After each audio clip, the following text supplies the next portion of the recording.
दोस्तों स्वागत है आपका रेलवे की पाठशाला पे। और दोस्तों ये हमारा बायोलॉजी की क्लास 3 और इसमें हम देखेंगे कि जो जीवों का जो वर्गीकरण किया गया था वो शुरुआत में कैसे कैसे किया गया था। आपको पता है जीवों को जो आर.एच. व्हिटेकर था उसने आपके आगे जाकर विभाजित किया था 5 अलग अलग प्रकार के जीवधारियों में। लेकिन उससे पहले कुछ वैज्ञानिक आए थे, तो यहाँ से आज हम शुरू कर रहे हैं वर्गीकरण यानी क्लासिफिकेशन कि जीवों को कैसे वर्गीकृत किया गया शुरू में। और ये हमारी वर्गीकरण का ये आपका बेसिक है कि कैसे उन्होंने शुरुआत की थी, और आगे हम इसके बारे में और डिटेल से कल जानेंगे। आज सिर्फ यहाँ प्रोमो है और आज के वीडियो हम देखेंगे जो द्विनाम पद्धति दी गई थी उसके बारे में देखेंगे। द्विनाम पद्धति को कैसे याद करेंगे, क्योंकि कई बार ना द्विनाम पद्धति से क्वेश्चन पूछे गए हैं पिछली बार, वो मैं आपको बताऊंगा कैसे कैसे क्वेश्चन पूछे गए थे। और इसी वीडियो में मैं आपको ट्रिक भी बताऊंगा कि जो द्विनाम पद्धति है उसको आप कैसे याद करेंगे, कि किसी भी जो पादप है उसका नाम आप कैसे याद करेंगे। जैसे आम होता है उसका मैंजीफेरा इंडिका होता है, जो आपका गेहूं होता है उसका टिटिकम एस्टाइवम होता है, ठीक है। इसके अलावा आपका सबके हम देखेंगे, जैसे आपकी गाजर होती है उसकी होती है डाकस कैरेटा, ठीक है। तो सबके आपको मैं ट्रिक बताऊंगा, बिल्कुल आपको याद हो जाएंगे, ठीक है। तो चलिए शुरू करते हैं आज के इस वीडियो को। इससे पहले आप हमारी यूट्यूब चैनल पर नए हैं तो सब्सक्राइब कर दीजिए बेल आइकन को। रेलवे में आपको कुछ भी प्रॉब्लम नहीं आने वाली है, ये हमारा वादा है।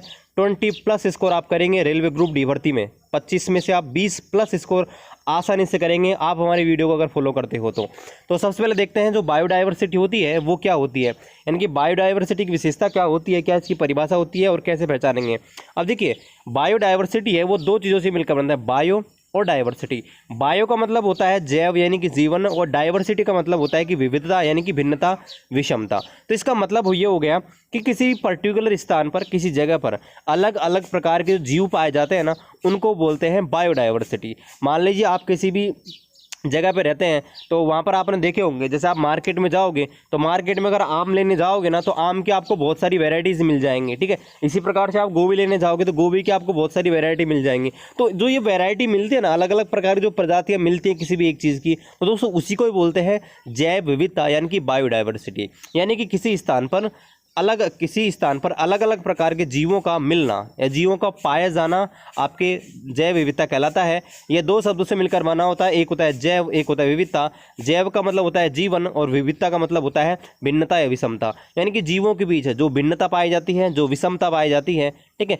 उसे हम बोलते हैं जैव विविधता बायोडाइवर्सिटी। अब देखिए हम बात कर लेते हैं थोड़ी सी कुछ इंपॉर्टेंट चीज़ों के बारे में कि जो सजीव होते हैं, है ना, जो लिविंग बींग्स होते हैं उनकी क्या विशेषताएं होती हैं, क्योंकि ये क्वेश्चन पूछा गया है ना। आपको ऑप्शन में डाल देता है कि सजीवों की विशेषताएं निम्न में से कौन सी नहीं है। 3 ऑप्शन डाल देता है कि इनमें से आपको पहचानना है कि जो सजीव होते हैं, ठीक है, उनकी विशेषता कौन सी नहीं है। तो देखिए जो सजीव होते हैं ना उनके अंदर पहली विशेषता यह है तो ये वृद्धि करते हैं, ठीक है, यानी कि इनके अंदर ग्रोथ पाई जाती है। जैसे आपको पता होगा हम जब शुरू में जब बच्चे होते हैं जन्म लेते हैं तो छोटे से होते हैं, और जब हम बाद में देखते हैं हमारी जैसे जैसे एज बढ़ती जाती है हमारा शरीर विकास करता है। ऐसे पेड़ पौधों को आप देखोगे तो पेड़ पौधे शुरू में छोटे होते हैं, बाद में वो ग्रोथ करते हैं। लेकिन गाइस आपको ये चीज़ और ध्यान रखनी है, क्या चीज़ ध्यान रखनी है कि जो निर्जीव वस्तुएं हैं वो भी ग्रोथ करती हैं। अब आप कहेंगे सर निर्जीव वस्तुएं कैसे ग्रोथ करती हैं, तो आपको पता है, आपने अगर ज्योग्राफी अच्छे से पढ़ी होगी तो आपको पता हो कोई पर्वत होता है ना, पर्वत वो लगातार अपना क्षेत्रफल है वो बढ़ाता रहता है, ठीक है। आपको तो हिमालय पर्वत है ना, जो आपके पर्वत होते हैं, नए पर्वत होते हैं, वो क्या करते हैं अपना आकार है वो लगातार इंक्रीज करते रहते हैं, और बहुत सारे होते हैं आकार है वो डिक्रीज होता भी रहता है, कम होता भी जाता है।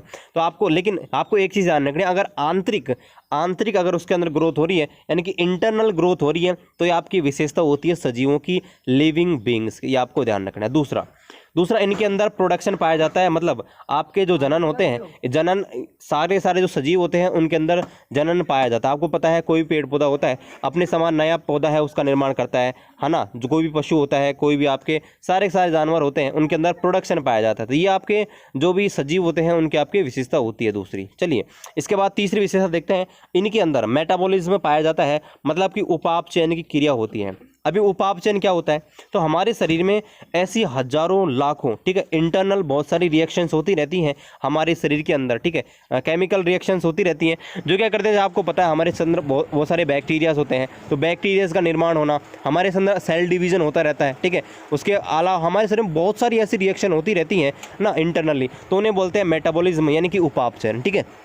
तो ये होती हैं, ये आपके सजीवों की विशेषता होती है, सजीवों के अंदर आपकी उपापचयन अभिक्रिया होती है। इसके अलावा आपके जो बाह्य या आपके कोई पर्यावरण से जो कारक होते हैं उनसे ये प्रतिक्रिया करती है। यानी कि आपके कोई भी जो सजीव होता है वो बाहरी जो भी आपके पर्यावरण से जो भी कारक पाए जाते हैं ना गाइज, उनसे आपके प्रभावित होता है। जैसे आपका सूर्य है तो सूर्य की रोशनी अगर आप उसको मिलती है सजीवों को तो उससे किस प्रकार से वो उसके अनुरूप ढल जाते हैं। ठीक है, बारिश होती है, गर्मी पड़ती है, सर्दी पड़ती है, तो इनका इफेक्ट उनके ऊपर होता है। तो ये सारी की सारी विशेषताएं होती हैं किसी भी सजीव की। ये क्वेश्चन कई बार पूछ लिया जाता है, आपसे ऑप्शन में डाल देता है कि बताइए निम्न में से सजीव की विशेषता कौन सी नहीं है। तो फिर आपको देख लेना है कि ये सारी विशेषताएं हैं, और भी विशेषता होती है लेकिन मेनली आपकी यही विशेषता होती हैं। अब चलिए बात कर लेते हैं जीवों की नामकरण के ऊपर, कि जीवों का नामकरण किया जाता है वो कैसे किया जाता है।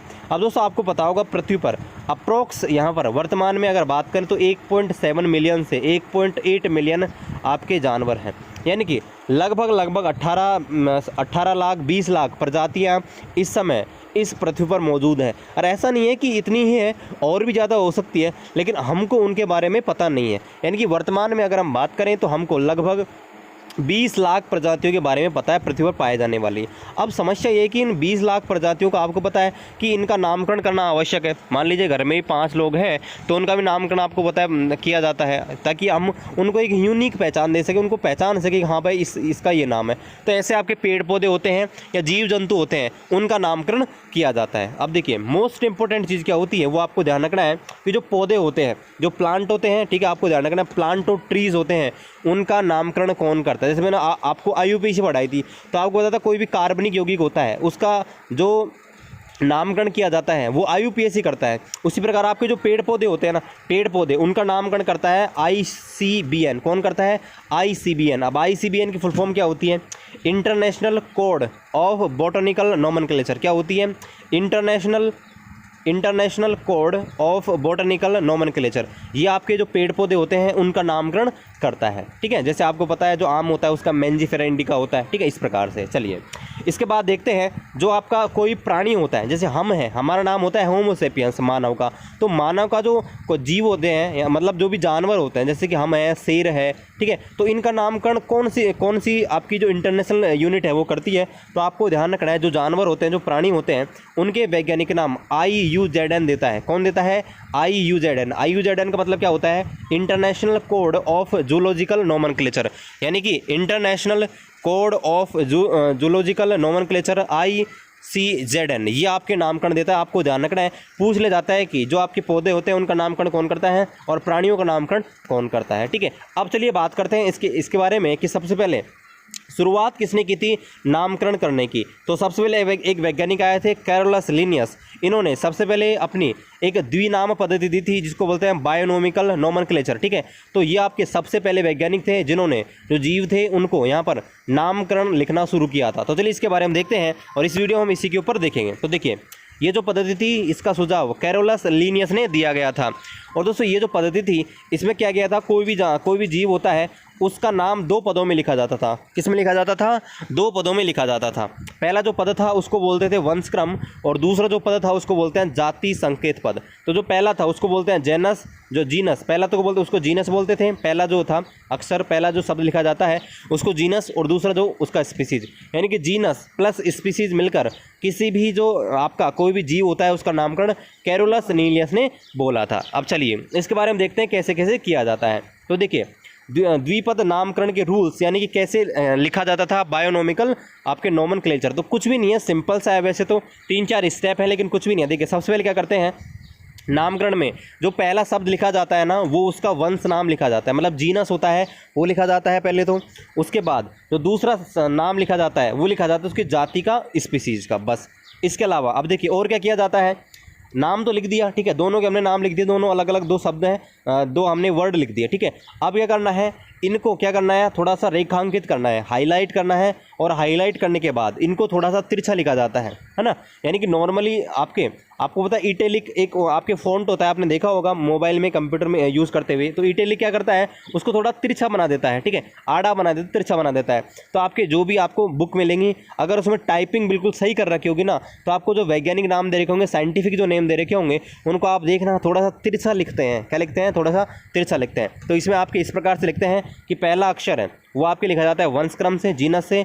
दूसरा उसका लिखा जाता है आपका जाति यानी कि स्पीसीज, और उन्हें क्या करते हैं एक तिरछा अक्षर से लिख दिया जाता है। बस इतना सा ही किया जाता है। और कई बार क्या किया जाता है गाइस, ये आपका स्टार लगा रखा मतलब आपको दिखाया नहीं जाता है, लेकिन जो रूल है एक्चुअल में वो ये है कि जो अंत में यानी कि दोनों अक्षर लिखने के बाद जो वैज्ञानिक ने जो लेखक था जिसने इसका नाम दिया था उसका नाम वहाँ पर लिखा जाता है। जैसे अगर हम बात करें आम की, तो आम का होता है मैंजीफेरा इंडिका, ठीक है। तो देखिए जो मैंजीफेरा है वो वंशक्रम है, इसका जीनस है, और जो इंडिका है, ठीक है, वो आपका होता है इसका जाति संकेत यानी कि इसकी स्पीसीज को प्रदर्शित करता है, ठीक है। तो इस प्रकार से आपका नामकरण लिखा जाता है। अब आपको एक चीज़ और ध्यान रखनी है कि वर्गीकरण जो होता है यानी कि जो क्लासिफिकेशन किया जाता है जीवों का, उसके अध्ययन को क्या बोला जाता है। जैसे आपकी कोशिका होती है, कोशिका के अध्ययन को साइटोलॉजी बोला जाता है।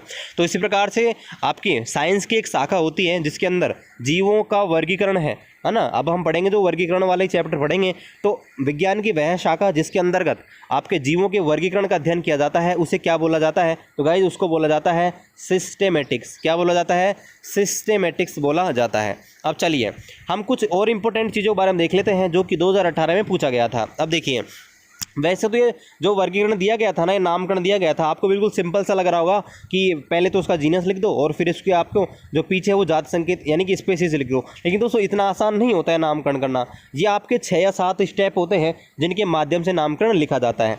उसे बोलते हैं वर्ग की संवर्ग, यानी कि वर्गीकरण में काम आने वाले वर्ग यानी ग्रुप। तो देखिए ये आपके बहुत सारे स्टेप्स होते हैं, लेकिन आपको बस छोटी सी भी चीज़ ध्यान रखनी है, ज़्यादा डीप में नहीं जाना। पिछले बार के पेपर मैंने अब तक जितने भी एनालिसिस किए हैं ना, उनके आधार पे मैं आपको बता रहा हूँ कितना डीप यहाँ पर पूछा जाता है। तो देखिए आपको पहला तो ये ध्यान रखना है कि ये जो वर्ग होते हैं, ठीक है, ये जो ग्रुप होते हैं जिनको यहाँ पर डिवाइड किया गया है, यानी कि जो वर्गीकरण किया गया है क्लासिफिकेशन में, वो आपके 7-8 प्रकार से किया गया है। यानी कि आपके जाति, वंश, कुल, गण, वर्ग, संघ, ठीक है, इनमें किया गया है। तो इनको क्या बोलते हैं, ठीक है, ये जो होते हैं इनको क्या बोला जाता है, तो आपको ध्यान रखना है इनको क्या बोला गया है, वर्गक, या इनको टैक्सॉन भी बोल देते हैं। क्या बोलते हैं गाइज? इनको टैक्सॉन बोला जाता है, ठीक है। अब देखिए 2018 में ये क्वेश्चन पूछा गया था कि जो आपके वर्गीकरण में काम आने वाले ये जो होते हैं जाति, वंश, कुल, गण, वर्ग, संघ, इनको आप बढ़ते हुए क्रम में लिखिए, असेंडिंग ऑर्डर का। इनका मतलब सही क्रम क्या होता है यह आपको ध्यान रखना है। 2018 में पूछा गया था कि जो टैक्सोन होते हैं, ठीक है, इनके वर्गीकरण का सही क्रम क्या है, 2018 में पूछा गया क्वेश्चन है। तो देखिए सबसे पहले आती है इनकी जाति यानी कि स्पेसीज, उसके बाद आता है वंश यानी कि जीनस, उसके बाद आता है कुल यानी कि फैमिली, उसके बाद आता है गण यानी कि ऑर्डर, उसके बाद में आता है वर्ग यानी कि क्लास, उसके बाद में आता है संघ, संघ का मतलब फाइलम, और लास्ट में आता है जगत, जगत का मतलब किंगडम। तो ये गाइज इसका सही क्रम है, आपको ध्यान रखना है। आप इसको 4-5 बार याद करोगे तो आपको इजीली याद हो जाएगा। आप टुकड़ों में याद करना, जाति, वंश, कुल, यानी कि आपका 3 तक ऐसे याद कर लेना, यहाँ तक जाति, वंश, कुल, और इन चारों को अलग याद कर लेना, ठीक है। हो सकता है कि ऐसे रिपीट आपको मिल जाए, इस साल में भी ऐसे क्वेश्चन है वो रिपीट होकर आपको आ जाए।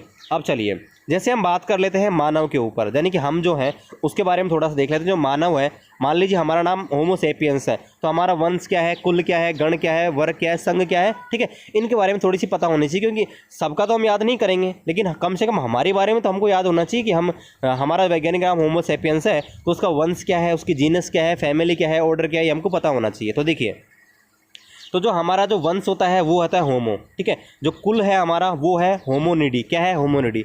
हमारा जो गण है वो है प्राइमेट, क्या है गण, वो है प्राइमेट। जो वर्ग है, हमारी जो क्लास है वो है मेमेलिया, और जो संघ है वो है कोरडेटा, क्या है, कोरडेटा, क्या है, कोरडेटा। तो ये हमको ध्यान रखना है। हमारे बारे में तो एटलीस्ट हमको पता होना चाहिए कि हमारी कुल क्या है, हमारी गण क्या है, ऑर्डर क्या है, क्लास क्या है, फाइलम क्या है और किंगडम क्या है, ठीक है, ये हमको ध्यान रखना है। अब चलिए अब हम बात कर लेते हैं कुछ इंपॉर्टेंट हम जीवों के कुछ इंपॉर्टेंट पादपों के यहाँ पर वैज्ञानिक नाम याद करेंगे ट्रिक के साथ, और आपको भी यहाँ पर तुरंत ही याद हो जाएंगे। और वैसे तो 2018 वाले की अब तक मैंने जितने भी शिफ्ट यहाँ पर देखे हैं गाइज, उनमें ये रिपीट नहीं हुए हैं, लेकिन मैं आपको बता दूँ ये एनसीईआरटी क्लास 10 में है, तो हो सकता है कि रिपीट हो जाए, मतलब अब 2019 वाली वैकेंसी में आ जाए। तो आप वैसे ध्यान रखना है, मैं आपको ट्रिक के माध्यम से बताऊँगा, जिससे आपको गलती नहीं होगी, मतलब आप तुक्का भी लगाओगे तो भी आपका 90% तुक्का वो सही जाएगा, ठीक है। अगर आपको याद नहीं होंगे, क्योंकि बायोलॉजी है ना वो थोड़ी सी, जिन्होंने बायोलॉजी नहीं पढ़ी है ना, इसे विशेष रूप से जो साइंस वाले हैं ना वो भी नहीं कर सकते। जो इस पर जो आपके 10th के बाद जो अगर फिजिक्स ले ली, मैथ ले ली, जैसे कि मैं, तो उनको भी बायोलॉजी में प्रॉब्लम आ जाती है कई बार। और अगर आप आर्ट्स के हो या कॉमर्स के, तो फिर तो आपको प्रॉब्लम आनी है, क्योंकि बायोलॉजी है ना ऊपर से होके जाती है कई बार। कुछ टॉपिक्स इसके ऐसे हैं जो कि बहुत ही आपके ऊपर से हो जाते हैं, समझ नहीं आते, तो उनको आपको बार बार देखना है, तब जाके आपके समझ आएंगे। तो देखिए यहाँ पर हम देखते हैं कुछ इंपॉर्टेंट साइंटिफिक नेम के बारे में। तो देखिए सबसे पहले हम कुछ अनाजों की बारे में बात कर लेते हैं, ठीक है, यानी कि अनाजों के हम देखेंगे। तो देखिए अनाज के बारे में आपको पहली चीज़ तो ये ध्यान रखनी है कि जो अनाज होते हैं उनको ग्रेमिनी या फिर पोएसी कुल में रखा गया है, यानी कि जो इनका जो कुल होता है गाइज वो क्या होता है, ग्रेमिनी या पोएसी। और जो अनाज होते हैं उनको एक घास की श्रेणी में रखा गया है, यानी कि वो ग्रास माना जाता है। क्या माना जाता है, ग्रास, यानी घास जो होती है ना उनको घास की श्रेणी में रखा जाता है। आपके जो भी अनाज होते हैं उनको घास माना जाता है, आपको ध्यान रखना है। चलिए अब हम देखते हैं एक एक के बारे में, और मैं आपको ट्रिक बताऊंगा कैसे आपको याद करना है, ठीक है। तो सबसे पहले ये देखते हैं गेहूं का, ठीक है। अब देख गेहूं जो होता है, वीट जो होता है, उसका होता है ट्रिटिकम एस्टाइवम। क्या होता है, ट्रिटिकम एस्टाइवम। अब देखिए समस्या हो गई कि आप क्या बन गए, आप क्या बन गए भाई, टीटी बन गए, ठीक है, टीटी बन गए, ठीक है, रेलवे की तैयारी कर ही रहे हो, अब टीटी बन गए। अब टीटी बन गए तो आप जा रहे हो, ठीक है, टिकट चेक कर रहे हो। अब किसी के पास टिकट नहीं है, ठीक है, अब किसी के पास टिकट नहीं है तो वो क्या बोलेगा आपसे, वो क्या बोलेगा कि वो टीटी कम एस टाइम, इस टाइम टीटी आ रहा है, ठीक है। अब आपने उसको पकड़ लिया बिना टिकट, रंगे हाथों गिरफ्तार कर लिया, ठीक है, मतलब पकड़ लिया, गिरफ्तार क्या करोगे, ठीक है, आपने पकड़ लिया कि आपको टिकट दिखाई, अब उसके पास टिकट था नहीं, तो आप रिश्वत भी ले सकते हैं। वैसे तो रिश्वत लेना मतलब अच्छा नहीं है, लेकिन मैं आपको सिर्फ याद करने के लिए देखो ऐसा बता रहा हूँ, ऐसा कुछ नहीं है, ठीक है। तो आप वो क्या बोल रहे हैं कि आपको रिश्वत देगा, अब उसके पास पैसे नहीं है, अब पैसे नहीं है तो क्या करेगा बेचारा, तो बोलेगा सर हमारे खेत हैं और खेतों में गेहूँ खूब पैदा होता है, तो आप हमारे घर आना, ठीक है, मैं आपको गेहूँ दे दूंगा, ठीक है। तो ऐसे आपको थोड़ा लॉजिक लगा के याद करना है, ठीक है। टीटी यानी गेहूँ याद आता है आपको, टीटी याद आना चाहिए, ठीक है। तो गेहूँ का होता है टीटी कम एस टाइम, यानी टीटी कम, टीटी आ रहा है, एस टाइम मीन इस टाइम, ठीक है। तो इस प्रकार से आप इसको याद कर सकते हैं। चलिए दूसरा याद करेंगे बाजरा का, ठीक है, मिलेट का। तो देखिए बाजरा यानी कि बाजरा से याद आ रहा है बाजार, यानी कि मार्केट, है ना। तो मार्केट देखिए, मान लीजिए मेरी तबीयत ख़राब हो रही है, ठीक है, तो मैं क्या बोलूँगा भाई, बाज़ार जाओ, क्या बोलो, बाज़ार जाओ, और बाज़ार से क्या लाओ, पैनी, पैनी, पैनी का मतलब आपको दर्द हो रहा है, पेन हो रहा है, यानी कि पैनी, और टाइफाइड, ठीक है, पेन हो रहा है और टाइफाइड हो रहा है, उसकी दवा लेके आओ, यानी क्या बोल रहे हैं कि बाज़ार जाओ और पेन हो रहा है उसकी दवाई लेके आओ, और टाइफाइड हो रहा है इसकी दवाई लेके आओ। तो याद हो गया बाजरा का, ठीक है, बाजार जाओ और पैनी, पैनी यानी कि पेन, आपके पेन यानी कि पेन, पेन यानी दर्द हो रहा है आपके, या आप ऐसे याद कर सकते हो कि बाजार जाओ और पेन भी लेके आओ, ठीक है, और इसके अलावा टाइफाइड हो रहा है किसी के घर में तो उसकी दवाई भी लेके आओ, ऐसे भी याद कर सकते हो जैसा आपको उचित लगे, ठीक है। इसके बाद बात करते हैं चावल का। अब देखिए चावल के बारे में क्या होता है कि बहुत सारे लोगों को चावल का बहुत ज़्यादा शौक होता है, मतलब चावल यानी कि राइस जो होते हैं वो बहुत अच्छे लगते हैं कि लोगों को खाने में। तो क्या होते हैं कि भाई वो टेबल पर बैठ जाते हैं और टेबल पर बैठकर आदेश देते हैं कि भाई हम टेबल पर बैठ गए हैं, हमारे लिए चावल लेके आइए, आदेश देते नहीं, हमारे लिए चावल लाया जाए, है ना। तो ऐसे राजा महाराजा से आदेश देते हैं, तो ऐसे याद करेंगे कि चावल का क्या बोलेंगे, और राइजा, और राइज लेके आओ, क्या करेंगे, और चावल लेके आओ, सेटाइवम, हम सेट हो गए हैं, मतलब हम टेबल पर सेट हो गए हैं और राजा साहब आदेश दे रहे हैं कि चावल और लेके आओ, मतलब और राइजा सेटाइवा। और देखिए राइज होता है, चावल को अंग्रेजी में बोलते हैं, राइज यहाँ पर आ रहा है, तो ऐसे भी आप इसको याद कर सकते हैं, हो जाएगा। इसके बाद देखिए मक्का, मक्का तो आप जानते ही हैं। अब देखिए मक्का को याद करेंगे तो मक्का को कैसे याद करेंगे, तो देखिए मक्का से याद करेंगे पक्का, क्या करेंगे, पक्का, यानी पक्का मकान, ठीक है।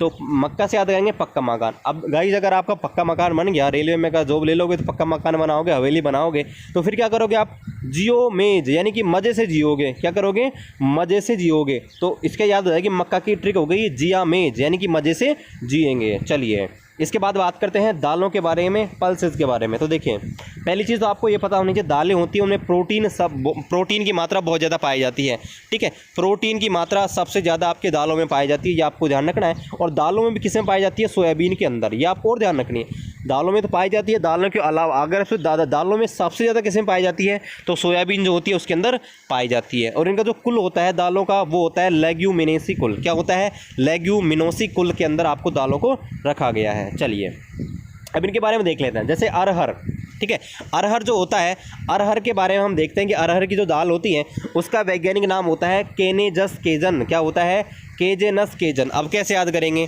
ट्रिक देखिए, अरहर, अरे हरी, क्या बोल रहा है, कोई दूसरा आदमी हो कह रहा है, वो कह रहा है कि अरे हरी, केजनेस केजन, कि उसके कज़न ने उसके ऊपर केस कर दिया है, अरे हरी उसके कजन ने उसके ऊपर केस कर दिया है, ऐसे बोल रहा है। कोई आदमी बोल रहा है कि हरी के ऊपर उसके जो कजन है उसने केस कर दिया है। तो ऐसे आपको याद करना है, जो अरहर है उसका याद करना है केजिनस केजन। चलिए इसके बाद बात करते हैं मूंगफली। अब देखिए मूंगफली आपको पता है बाज़ारों में आती हैं, तो कई बार क्या करते हैं हम बाज़ार से मूंगफली लेके आते हैं लेकिन वो ख़राब निकल आती हैं, ठीक है। जैसे हम खाते हैं उनको स्वाद बहुत ख़राब होता है, हमारा मुंह ख़राब हो जाता है खाने से, है ना, जीभ का स्वाद ख़राब हो जाता है। कई बार पुरानी आ जाती हैं मूंगफली, तो आपको पता है, तो या ज़्यादा उनको सेकते हैं ज़्यादा जल जाती हैं, तो क्या बोलते हैं हमारे घर वाले फिर, अरे किससे ले आया।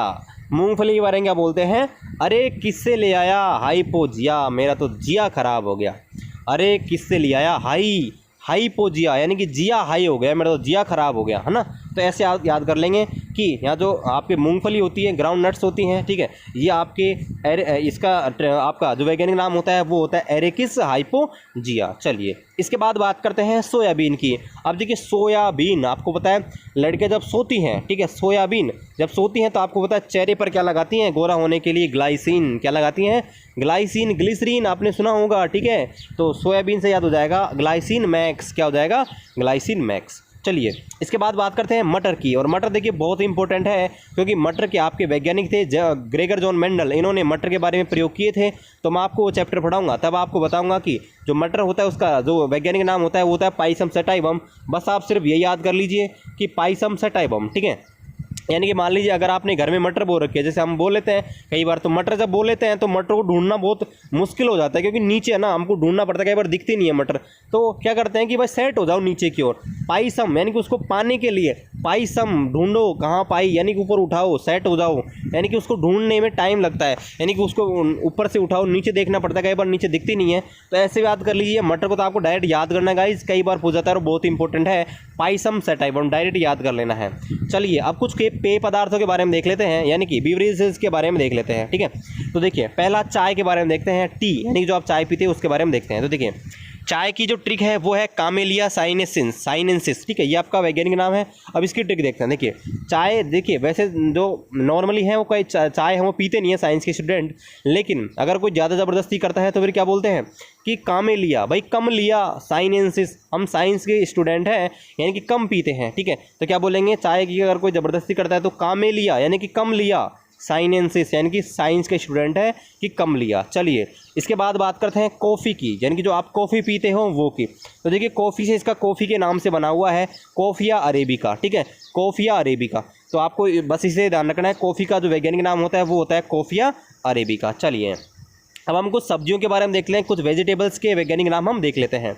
जैसे आपका जो गाजर होती है, गाजर उसका होता है गाइस, क्या होता है, डाकस कैरोटा। अब आपको पता है गाजर है उसको अंग्रेजी में बोलते हैं कैरेट, क्या बोलते हैं, कैरेट। अब देखिए कैरेट से बना है डाकस कैरोटा, तो आप याद कर लोगे डाकस कैरोटा, आपको बिल्कुल ही प्रॉब्लम नहीं आएगी। अब चलिए बात करते हैं अगला जो है मूली। तो देखिए मूली, अब देखिए कोई आदमी मूली खा लेता है ना, तो आपको पता है फिर वो क्या करता है, फिर वो बम, आपके हाइड्रोजन बम छोड़ता है, मतलब विस्फोट करने के लिए। आप समझ रहे हैं मेरा संकेत। तो देखिए जब कोई आदमी मूली खा लेता है तो फिर वो लोग अगर वहाँ पर पा देते हैं, ठीक है, तो लोग वहाँ पर क्या बोलते हैं, रे फैनस, अरे फैन को घुमा दो, सेटाइवम इधर की तरफ, यानी कि ये तो यहाँ पे सेट हो गया, ठीक है, रे फैनस सेटाइवम यानी कि फैन को इधर सेट कर दो, यहाँ पे ये पाद रहा है, ठीक है। यानी मूली खाकर लोग ऐसे ही करते हैं, तो फिर हम क्या बोलते हैं, रे फैनस, अरे फैन को इधर सेट कर दो, मतलब इधर घुमा दो। चलिए अगला जो क्वेश्चन उसको देखते हैं, ये जो आम है, ठीक है, आम के बारे में। तो जो आम होता है वो होता है मैंजीफेरा इंडिका। तो आपको होता है आम होता है वो हमारे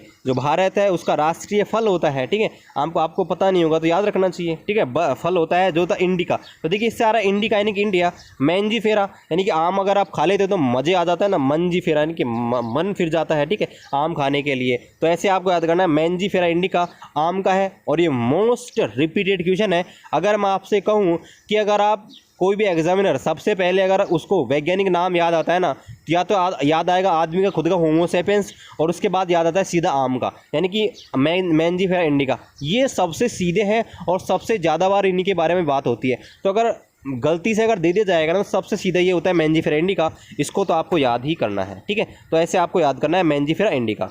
चलिए इसके बारे में अगला है उसको हम देखते हैं। अब देखिए अगला है जो है पपीता। तो पपीता को अंग्रेजी में बोलते हैं पपाया। तो पपाया से ही बना है आपका कैरी का पपाया, ठीक है, क्या बना है, कैरी का पपाया इसका वैज्ञानिक नाम हो जाएगा। अब चलिए देखते हैं केला। जो केला है गाइस, केला उसका होता है म्यूजा पैराडीसिया। ठीक है, अब देखिए इसको कैसे याद करेंगे। अब देखिए केला जो होता है वो हमारी हेल्थ के लिए बहुत ही अच्छा होता है। जो भी दुबले पतले होते हैं अगर वो डेली दूध और केले का सेवन करते हैं तो हेल्थ है वो आसानी से बढ़ सकती है। ठीक है, ऐसा मानना है। तो देखिए म्यूजा यानी कि मौज करो। ठीक है, और पर डे एक खाओ। देखिए पेरीडीसीए का यानी कि पर डे एक केला खाओ और मौज करो, आपकी हेल्थ बढ़ जाएगी। यानी अगर कोई पतला आदमी है, अगर वो टिप्स लेने जाता है किसी के पास, तो वो क्या कहता है कि आप मौज करो, पर डे एक केला खाओ और मौज करो, आपकी हेल्थ अपने आप बढ़ जाएगी। चलिए अब हम देख लेते हैं कुछ अदर इंपॉर्टेंट जिनके वैज्ञानिक नाम। वैसे देखिए वैज्ञानिक नामों की लिस्ट बहुत लंबी चौड़ी है, लेकिन हम इंपॉर्टेंट ही देखने वाले हैं जो पूछे जा सकते हैं। तो देखिए अब देखते हैं हल्दी के बारे में। अब देखिए हल्दी क्या हुआ कि हल्दी हमने बाहर ही रख दी। गाँव में क्या होता है कि बाहर ही रख देते हैं हल्दियों को।